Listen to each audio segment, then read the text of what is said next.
Have you ever wondered why the need for acceptance seems to control us from an early age?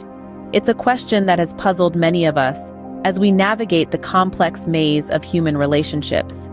From the moment we are born, we are tuned into a frequency of seeking approval. It begins with a smile, a nod, a word of praise.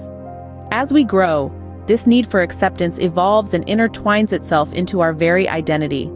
We start mirroring what we think the world wants to see, often at the expense of our true selves. This relentless pursuit of acceptance can lead us to sacrifice our authenticity, losing ourselves in a vast sea of others' expectations. The quest for approval, initially a survival instinct, can morph into a lifelong journey that leaves us feeling unmoored and lost.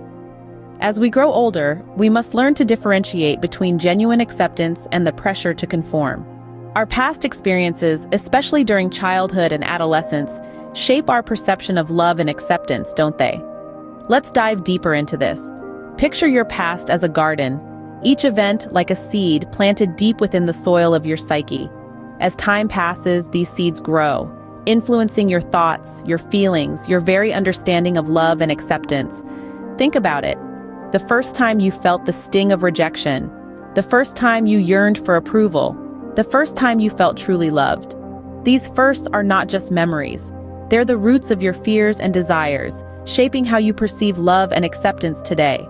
But remember, understanding your past is not about blaming or dwelling on it. Instead, it's about learning. It's about recognizing patterns, identifying triggers, and making sense of your fears. Our past can be a mirror reflecting our fears, but it also provides valuable lessons for our present and future. Do societal and familial pressures distort your understanding of love? Now there's a question that stirs the pot. From the moment we are born, expectations are heaped upon us. They shape our actions, our decisions, and even our self-worth. We're led to believe that love is conditional upon meeting these expectations. But here's the catch. When we allow others' expectations to dictate our lives, we risk losing sight of our true selves. We may even compromise our authenticity in a misguided quest for acceptance and love.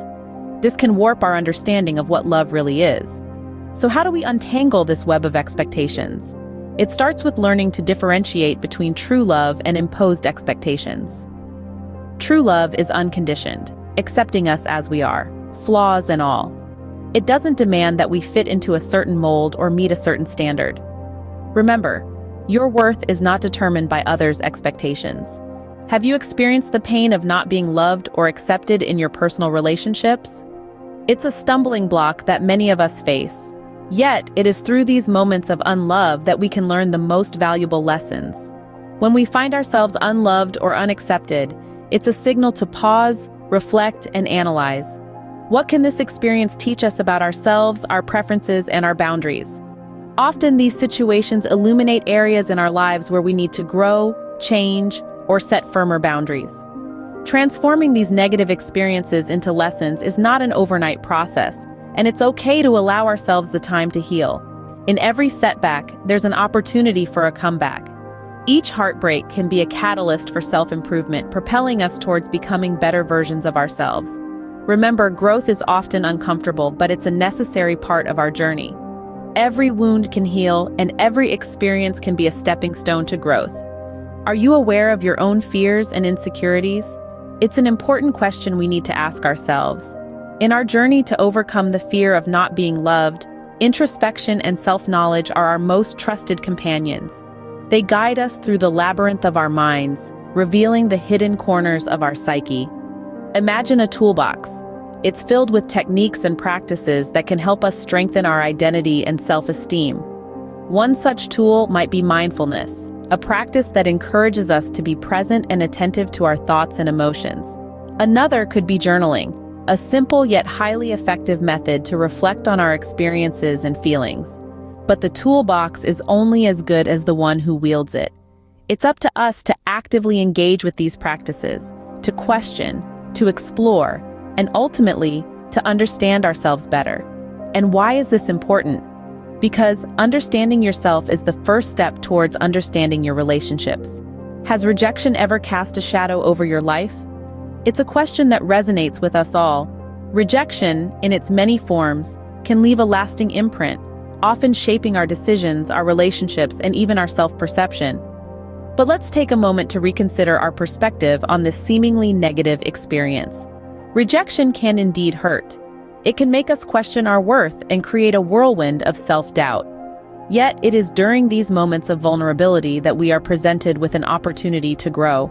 It's in these shadows where we discover our resilience, our capacity to bounce back and to rise stronger. Overcoming the trauma of rejection involves understanding that it is not a reflection of your worth, but rather a part of life's journey. It's about learning to separate the act of being rejected from your identity and self-esteem. So remember, rejection is not a verdict. It's an opportunity for growth and self-discovery. Have you ever considered how important self-love is in your life? It's a question that we seldom ask ourselves, yet it's one of the most pivotal ones. For starters, self-love is far from narcissism or vanity. It's about acknowledging your worth and embracing your uniqueness. It's about forgiving yourself for past mistakes and celebrating your personal victories, big or small. Self-love is the foundation of a healthy relationship with oneself.